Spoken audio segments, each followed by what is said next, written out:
ጎልያድን በማሸነፍ እስራኤላውያንን ከጎልያድና ከፍልስጥኤማውያን ነፃ ያወጣል። ነፃ ማውጣትም ብቻም ሳይሆን ስለዚህ አለ ከሆንኩለት በላይ እሆንለታለሁ ብሎ አለ ማለት ነው። መፈንቅለ መንግስት ሊያደርግበት በተነሳ ጊዜ እግዚአብሔር ዳዊትን እንደ ልቤ ብሎ ሊጠራና እንደ ልቤ ብሎ በድፍረት ሊናገር ሊመሰክርለት የቻለው በዚህ ምክንያት ነው። ሰላም ቅዱሳን እንዴት ናችሁ? እኔ በጣም ደህና ነኝ፣ እግዚአብሔር ይመስገን። በዚህ ቪዲዮ እንግዲህ በተምኔሉ ላይ ለመመልከት እንደሞከራችሁት እግዚአብሔር አምላክ ዳዊትን እንደ ልቤ ብሎ እንዲጠራው ያደረጉትን 10 ነጥቦች 10 ፖይንቶች የምንመለከት ይሆናል። እንደገና ደግሞ አስተውላችሁ ከሆነ ዳዊት በሕይወቱ ዘመን በሙሉ የትኛውም ንጉሥ ተዋግቶ አሸንፎት አያውቅም።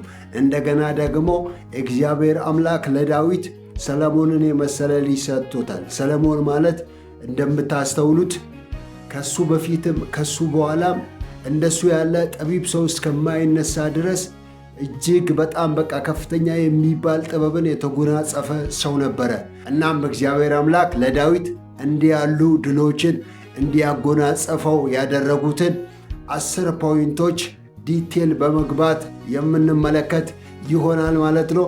እና እንግዲህ እነዚህም 10 ፖይንቶች በጣም ወሳኝ ስለሆኑ እስከ ቪዲዮ ፍጻሜ ድረስ በትዕግስት እንድትከታተሉኝ በጌታ ፍቅር እየጠየቅኳችሁ፣ ለዚህ የዩቱብ ቻናል ደግሞ እንግዳ ከሆናችሁ የሰብስክራይብ ምልክቷን እንድትጫኑና እንደገና ደግሞ የደውል ምልክቱንም እንድትጫኑ በጌታ ፍቅር ጠይቃችኋለሁ። እንደገና ደግሞ ይህ ቪዲዮ ለብዙ ሰዎች ይደርስ ዘንድ አብዝታችሁ ሼር እንድታደርጉ፣ እንደገና ላይክ፣ እንደገና ደግሞ ሀሳብ አስተያየቶቻችሁን በኮመንት ሴክሽን ላይ እንድታሰፍሩ እጠይቃችኋለሁ ማለት ነው።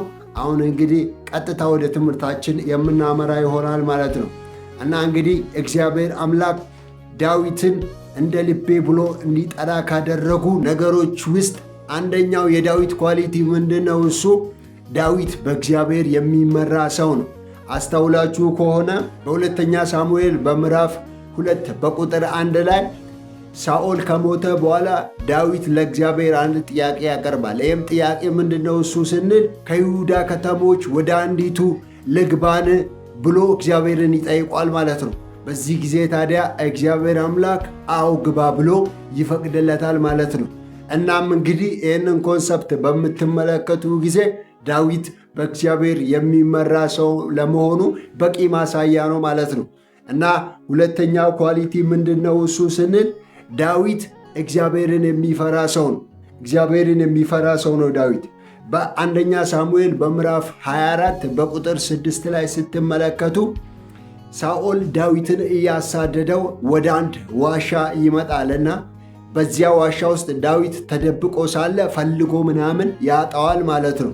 ካጣው በኋላ በጣም ደክሟቸው ስለነበረ ሳኦልና አብሮት የነበሩ ወታደሮች ይተኛሉ ማለት ነው። ከዛ ከተኙ በኋላ ዳዊት ይመጣና ከሳኦል መጎናጸፊያ ላይ የተወሰነች ይቆርጣል ማለት ነው። በሚቆርጥበት ጊዜ ዳዊትን ሕሊናው ይወቅሰዋል ማለት ነው። እናም ሕሊናው በወቀሰው ጊዜ እግዚአብሔር አምላክ እየተቆጣው እንደሆነ፣ እግዚአብሔር አምላክ እየተቃወመው እንደሆነ ይረዳል ማለት ነው። ከተረዳ በኋላ ወዲያው ባደረገው ነገር ይጸጸታል። እንደገና ደግሞ በሳኦል ላይ ሌላ እርምጃ ላለመውሰድም ይወስናል ማለት ነው። በሳኦል ላይ ክፉ ነገር ላለማድረግ ወዲያው ይወስናል ማለት ነው። እናም ይሄ እግዚአብሔርን የሚፈራ ሰው ለመሆኑ በቂ ማሳያ ነው ማለት ነው።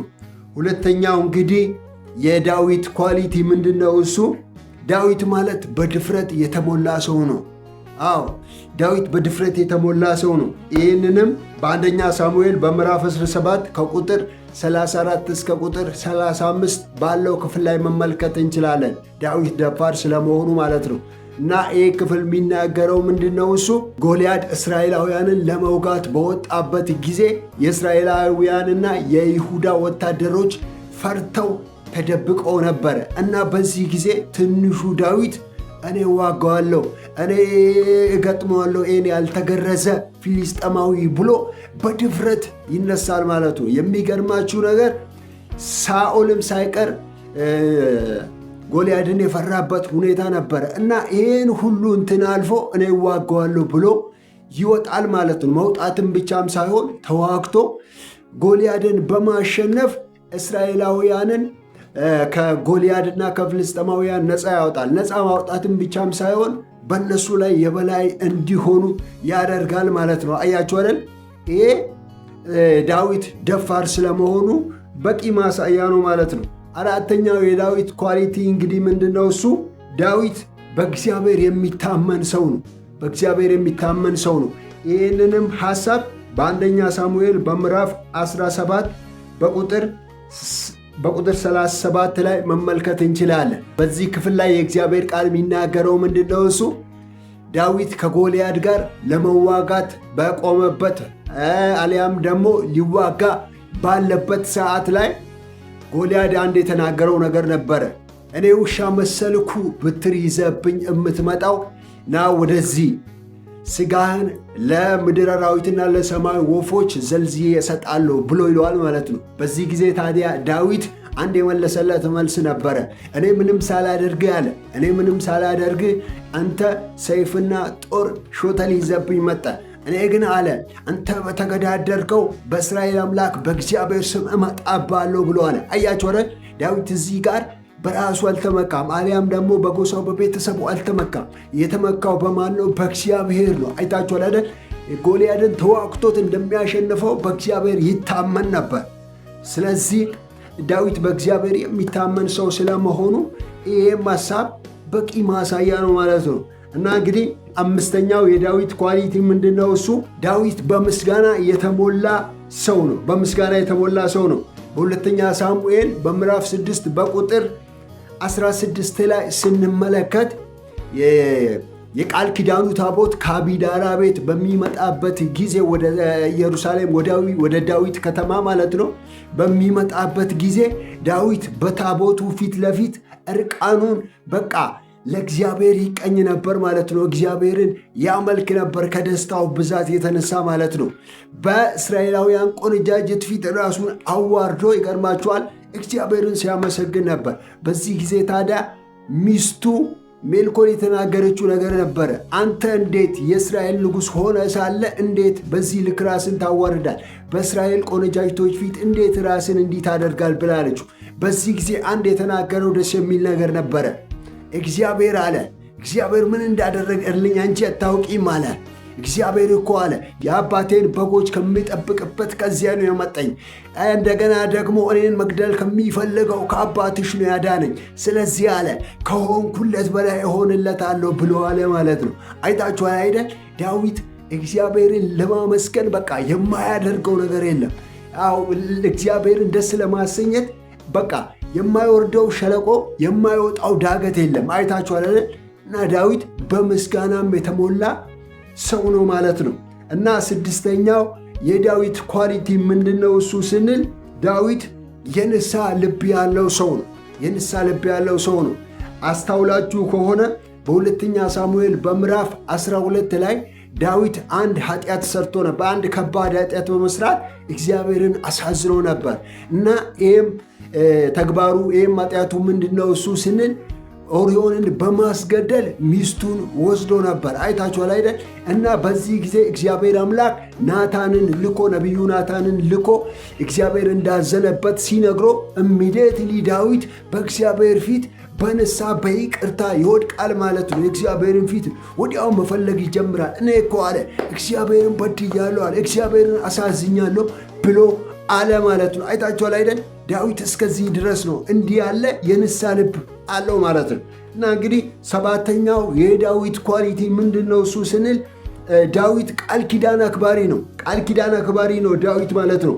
በሁለተኛ ሳሙኤል በምዕራፍ 19 ላይ ስንመለከት ዳዊት እንደዚህ ብለዋል። የእስራኤልን መንግስት የእስራኤልን ዙፋን ከተቆጣጠረ በኋላ አንድ ነገር አደርጋለሁ አለ። ዳዊት ከሳኦል ልጅ ከዮናታን ጋር የገባው ቃል ኪዳን ነበር። እናም ያንን ቃል ኪዳን ለመፈጸም ከሳኦል ቤት ከሳኦል ዘር የቀረ አንድ ሰው እንኳን አለን ብሎ አለ። በዚህ ጊዜ ሜምፊቦስቴ የሚባል የዮናታን ልጅ እንዳለ ይሰማል፣ ይነገረዋል ማለት ነው። በዚህ ጊዜ ወዲያው ያስጠራውና አንተ አለ አንተ የወዳጄ የዮናታን ልጅ ነህና ከኔ ጋር አለ ከኔ ጋር ትመገባለህ አለ። እኔ የምመገበውን ትመገባለህ፣ ከኔ ጋር ትኖራለህ ብሎ አለው ማለት ነው። አይታችኋል አይደል? ዳዊት ቃል ኪዳን አክባሪም ጭምር ነው። ምንም እንኳን ሳኦል ቢጎዳው፣ ምንም እንኳን ሳኦል ዘመኑን በሙሉ እያሳደደው ቢኖርም ዳዊት ግን ቃል ኪዳን አክባሪ ነው። አይታችኋል አይደል? እና ሰባተኛው የዳዊት ኳሊቲ ይሄ ነው ማለት ነው። ስምንተኛው የዳዊት ኳሊቲ ደግሞ ምንድነው እሱ ስንል ታጋሽና ይቅር ባይ ነው። ታጋሽና ይቅር ባይ ነው። ይህንንም የምናረጋግጠው በምንድነው? እሱ በዳዊት ላይ ልጁ አቤሴሎም በመፈንቅለ መንግስት ሊያደርግበት በተነሳ ጊዜ ዳዊት ወደ ደብረ ዘይት ሸሽቶ ነበር። እናም ወደ ደብረ ዘይት ሸሽቶ ወደ ደብረ ዘይት ተራራ ሸሽቶ በተራራው ላይ በማንባት እንደገና ደግሞ በብዙ ዲፕሬሽን ውስጥ ሳለ ሳሚ የሚባል ሰው ይመጣና ዳዊትን በቃ ሙልጭ አድርጎ ይሰድበዋል ማለት ነው። ያልተናገረው ነገር የለም። እናም እግዚአብሔር ከዳዊት ጋር ስለነበረ አቤሴሎም ይሞትና ዳዊት ወደ ዙፋኑ ወደ ኢየሩሳሌም ይመጣል ማለት ነው። ወደ ኢየሩሳሌም ሲመጣ ታዲያ ሳሚ የተባለው ዳዊትን የሰደበው ሰው ዳዊትን ይቅርታ አድርግልኝ እንደዚህ ምናምን ብሎ ይለምነዋል ማለት ነው። ታዲያ በዚህ ጊዜ ዳዊት እግዚአብሔርን ይፈራ ስለነበረ እና ታጋሽ እና ይቅር ባይ ስለነበረ ይቅር ይለዋል ማለት ነው። አይታችኋል አይደል? ዳዊት ይቅር ባይና ታጋሽ ነው።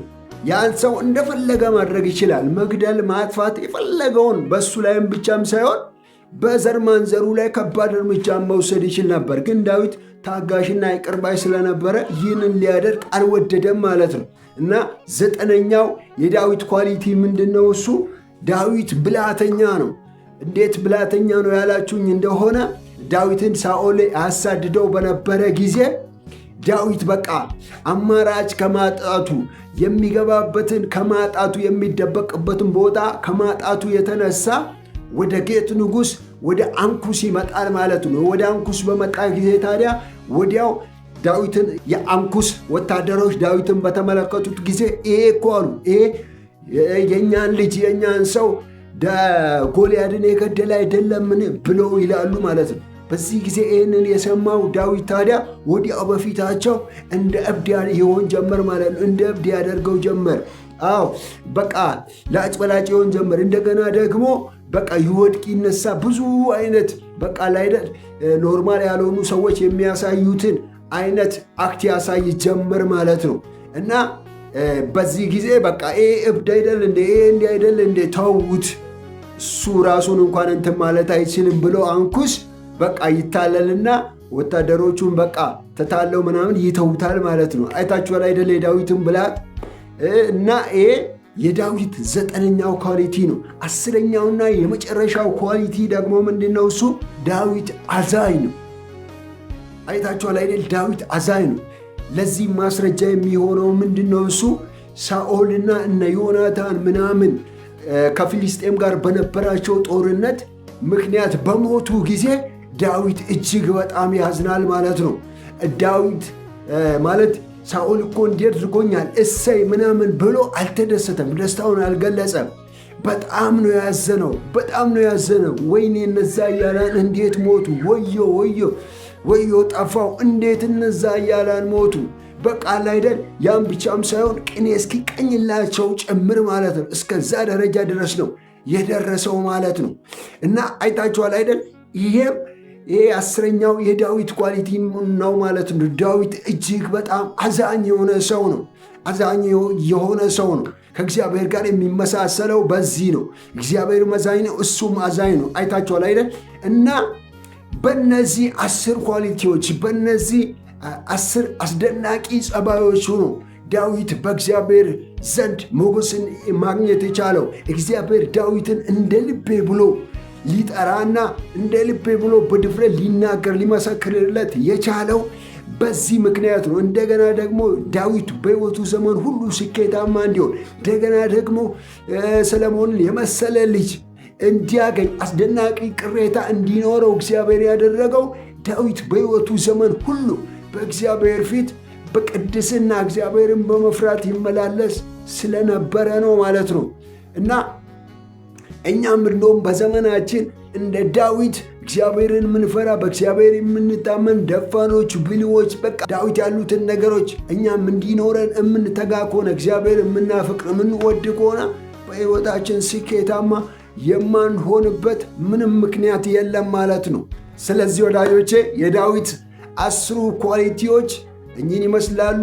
እግዚአብሔር ዳዊትን እንደ ልቤ ብሎ እንዲለው ያስቻሉት 10 ኳሊቲዎች እነዚህ ናቸው ማለት ነው። ስለዚህ እነዚህን ነገሮች እኛም ልምምድ በማድረግ ከእግዚአብሔር ጋር መጣበቅ እንችላለን ማለት ነው። እንግዲህ ወዳጆቼ የዛሬው መልእክቴ ይህንን ይመስላል ማለት ነው። ታዲያ ሰብስክራይብ ማድረግ እንደገና ደግሞ ላይክ እንደገና ደግሞ ሼር ማድረግና በኮመንት ላይ ሀሳብ አስተያየቶቻችሁን ማስፈር እንዳይረሳ። ዳግም በሌላ ቪዲዮ በሌላ መልእክት እስክንገናኝ መልካም ሳምንት ይሁንላችሁ። ተባረኩልኝ። እግዚአብሔር ያኮራል።